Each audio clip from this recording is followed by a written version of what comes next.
Ayun, so once again, isang mapagpalang Sabado ng umaga. Today is October 4, no?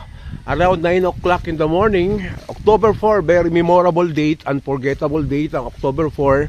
Dahil ito po ang araw na ito ang aming national, grand anniversary po ng Tau Gamma Pi Triskelions Grand Fraternity nationwide po. Ito po yung pagkakapound ng Triskelion Tau Gamma Pi way back October 4, 1968 po sa UP Diliman, ang aming pinakang mother chapter po. Ayun, shout out po sa lahat ng Triskelion, sa lahat ng Tau Gamma na nagsi-celebrate po ng national anniversary. Long live Tau Gamma, arriba Triskelion. Ayun po, right now nandito po ako ngayon sa isang napakagandang vacation residential farmhouse dito sa Paniki. Ito po, as we notice, this is 1,794 square meters. Meron po siyang nasa 14 full grown mango trees. Ayan, nasa 14 po siya. Meron po siyang vacation residential house, 2 bedrooms po yan. Pasukin natin mamaya. And kung makikita po natin, naka-fully fence na po yan in every corner. Ayan. So concrete fence po siya, hindi lang po siya hardware. Concrete fence, and lahat po yan may mga solar lights. Siguro yung solar lights po niyan mga nasa 20 paikot ng buong farm. Ayun po yung ating farmhouse.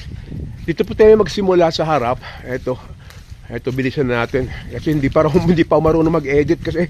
Kaya ito po yung pinakang gate niya, Bali stainless po to at very private po. Ito po nakikita natin ngayon, ito po yung kanyang own right of way. May sariling title to, hindi siya nakasama doon sa total lot area. Mga 50 meters po, yan na po yung 2-lane cemented road na po. Ito po medyo madumi lang, pero sarili po to. May sariling title, pero hindi siya included doon sa pinakang 1,794. Ito po, as we notice, yan po, naka-steel stainless gate po siya, may mga ilaw, nakabakod. Pasok po tayo sa loob. Ayan, so perimeter fence po yung lahat ng property. So ayan, ang ganda. Actually, ito ay sa isang client ko na ni-refer sa akin ni classmate ni paring Eric Dayaw. Pare, shout out to you, pare. Ito yung kay Sir Bob, taga Manila tong may-ari. Dinevelop niya to, nabili niya before ito ng beer lang, pero ngayon ito yung kanyang residential vacation farm. Sobrang ganda, 2 bedrooms, naka-aircon yung isang master bedroom, 2 CR, may gazebo. Ito, may isang malaking puno rito ng acacia, kaya sobrang aliwalas to. Ito magandang gawing parang yung staycation, Lagyan lang natin dito ng swimming pool itong area na to. Kulang lang to sa linis, grass cutter lang katapat kasi sobrang halos araw-araw nga umuulan. Kaya pero ang sabi ni Sir Bob, yung may-ari, ipapalinis niya muna lahat to bago i-turn over sa new buyer. Kunyari, bibilhin na po natin, lahat po nang dapat linisan, lahat nang dapat ayusin, aayusin niya bago i-turn over, so lilinisan. Ito yung bandang likuran niya. So dito tayo pumasok sa harapan niya.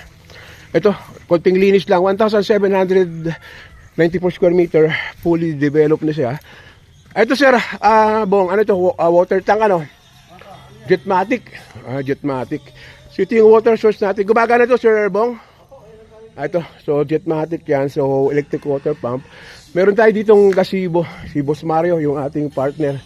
Ito yung harap niya.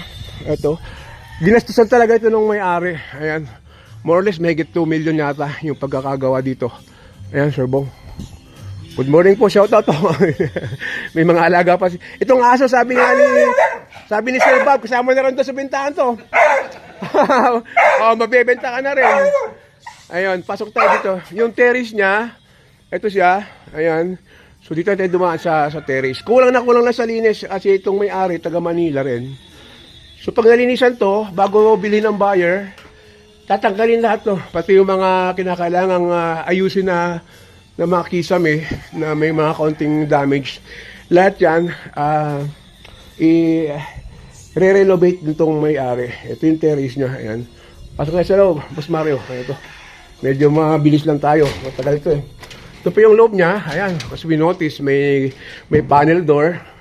Ito yung sala niya. So, sobrang ano lang, makalat. Kasi nga, yung may-ari nasa Manila. Ayan, mayroon tayong electric fan. Ito yung dining. Ito yung parang minibar niya. Ayan, may mga glass wine pa. Gumagana lahat. May rep. Kasama lahat na dito sa loob. Kasama lahat. May rep siya. May washing machine. Ito. Konting linis lang. Ang sabi ni Sir Bob, yung may-ari, pag may nakagusto, lahat ng nandito sa loob, kasali na. Huwag lang yung mga personal na gamit ko. Pero bago ko i-turn over sa baka kakabili, lilinisan namin lahat yan. Lahat ng mga hindi kailangan. Tapos, i-repaint ulit yung mga part na medyo hindi na ganong maganda. Ito yung sala niya. So, 2 bedrooms to. Ito yung likod niya. Ayun, so ito yung likod niya. Ayan. So, lahat siya naka-poly fence na. Ayan. Kompleto na. May electric na ito. Ito yung neighbor niya. Doon sa kabila kay Sir Bong naman. Magkapit-bahay sila. Ayan, may sarili na siyang water tank. Ayun. Pasok tayo sa loob. Tingnan natin yung mga bedrooms niya. Ayan, so ganda nitong gawing staycation kasi meron na siyang sariling 2 bedrooms na ang ganda na pagkakagawa. Ito yung isang CR, common CR. So kung na-notice natin, talagang mga solid lahat yan. Year 2021 nung pinagawa ito ni Sir noong time ng pandemic. So more or less mga 4 to 5 years old pa lang ito. Bagong-bago pa. Itong rep, kasama na yan, yung mga sopa. So lahat na sa loob, tatanggalin lang natin yung mga personal things. Ayan, so may mga lagayan pa ng alak. Ayan. So ito yung 1 bedroom niya. Ito, may sarili na siya ng mga built-in cabinets. Ayan, kompleto na yan. So may mga blinds na. So ito yung view mo doon sa harapan. Ito ang proposal namin dito pag may nakabili. Palagyan ng swimming pool, Airbnb, staycation. So sobrang lapit na naman sa main road, 2 lanes. Ayan na po. Sa Paniki ito, Paniki. I-mention ko lang doon sa mga serious client yung mismo exact location. Ito yung pinaka-master's bedroom niya. Ayan, kasama na yung mga kama na yan. Ito, naka-aircon na rin siya. Gumagana yan. Automatic. May sariling remote. At yung remote niya, ito, saan pinatong, ito may remote. Gumagana, binuksan lang kanina Sir Bong. So yung view mo dito, ayan, may view ka ng mga, ayan, view mo, ayan, ang view natin, tapos yan. So pagising mo sa umaga, yan ang view mo, ayan. Tapos ito rin, Airbnb, ayan, ito yung view mo dito. Ayan, so ito yung master's bedroom natin. May sarili rin siyang toilet and bath. Ayan, so maganda siya. Kulang lang to sa konting linis. Ayan, may shower. Ito, may shower din. Lahat yan gumagana. Lahat operational. So yun, ang pangako ni Sir Bob, yung owner, I'm talking directly to him. Magkausap lang kami, ako pulse of days na, Jay, nabalitaan ko na sabi ni classmate Eric Dayaw mo, ay magaling ka raw magbenta. Kaya pinapunta niya ako ngayon dito. So, ayun. So, before I go, medyo mahaba na to. Lahat ng mga gamit, almost included na itong mga rep na to. So, pwede na kayo mag-start up into a new Airbnb or like mga staycation. Halos kompleto na, 2 bedrooms siya. Meron siyang sariling water system, may electric water system with 14 full-grown mango trees, 14 na full-grown mango trees. Tapos meron siyang nasa 12 na paper tree, may isang century-old acacia tree that makes this vacation farmhouse so refreshing and so relaxing. So medyo mahaba na po tayo. Before I go, ulitin ko po ulit, this is 1,974 square meter.